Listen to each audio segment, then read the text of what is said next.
When it comes to fulfilling our physical goals, such as changing our body shape, losing weight, having more tone definition, having a more positive relationship with your body, but more importantly, all these particular goals, making it stick, making it long term. The only route towards this long term is challenging your limiting beliefs. And these are limiting beliefs that all of us do have somewhere inside of us, but it's actually more in our subconscious than it is something that we're conscious of each and every day. Sometimes we do talk about it, maybe to certain people. Sometimes we don't say anything to anybody. And these limiting beliefs are so important to recognize, because that's probably the number one thing that really holds people back, or keeps them in a place where they're either not taking action, or they're just taking action in small doses, or doing things that they really deep down know won't last long, and it will be a matter of time before they revert back to square one. So what kind of limiting beliefs do people generally have when trying to change their body shape, when trying to lose weight?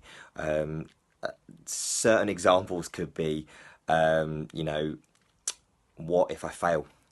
What will people think of me? What will everyone think, if I try to go on, and change my body shape and try and do this training and do this program and I fail?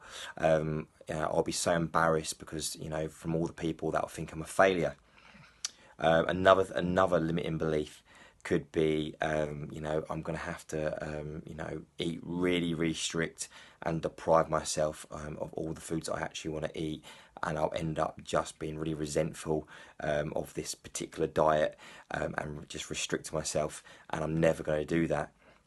Another one might be that, my other half wants to go out and drink beer or have wine or go out for meals on a regular basis, and this is something that I enjoy doing with them, and this is something that I'm always going to do, and I'm never going to get results if I keep doing that.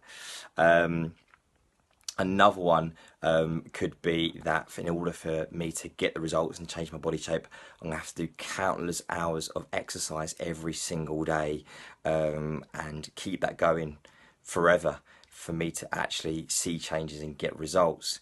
And a lot of this is really, these limiting beliefs that people have actually really isn't about, having to do lots of exercise. It really isn't about restricting the calories.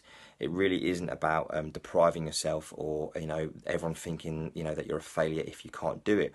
It really is kind of just people using those particular examples, and some of those and maybe more, as kind of just that protective layer over actually your own fear and worry and anxiety about yourself.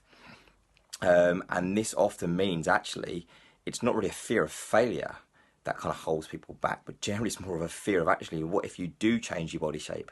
What if you do start to see results? What will people think of you then?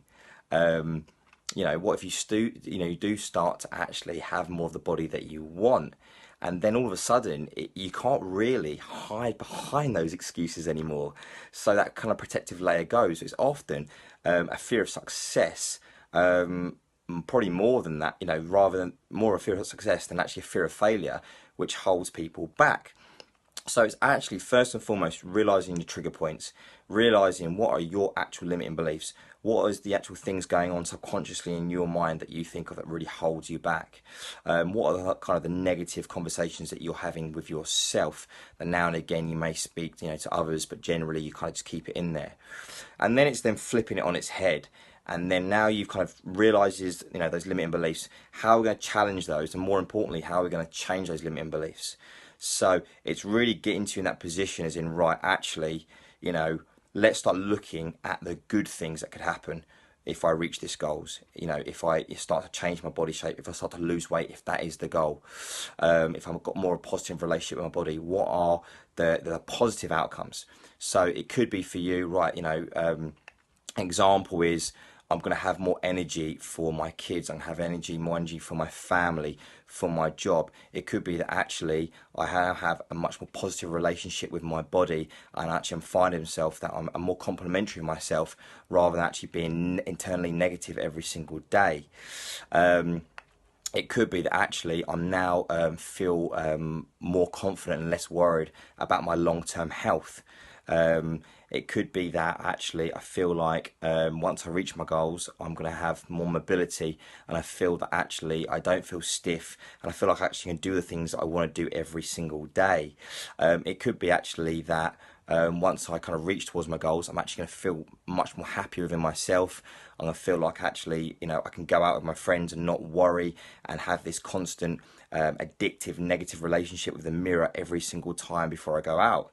So it's really, you know, getting to a stage where you start working on what I call those I ams, those positive reinforcing statements, and really start challenging your limiting beliefs.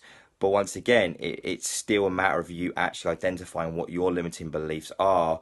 Whether for you, it's, you know, you really feel deep down that for you to get your results, you've got to deprive yourself of you know, all the foods that you want to eat, or you've got to do countless hours of exercise, or, you know, it might mean actually that you can't go and spend time with your loved one or family members and do the things that you want to do. And you've really got to start identifying what your trigger points are, and then really start challenging them and changing them with those positive statements, those I ams, and really start looking at the positive outcomes that are there waiting for you when you do reach your goal. And obviously, as I've said in previous videos, make sure that actually you work on your happiness throughout that journey, and not just expect to be happier once you change your body or you reach your goal. So just remember, anything you're looking to do with changing your body shape long term and making it stick really does start and end with you identifying and challenging your limiting beliefs. So just a quick video. You guys have a great night. Take care.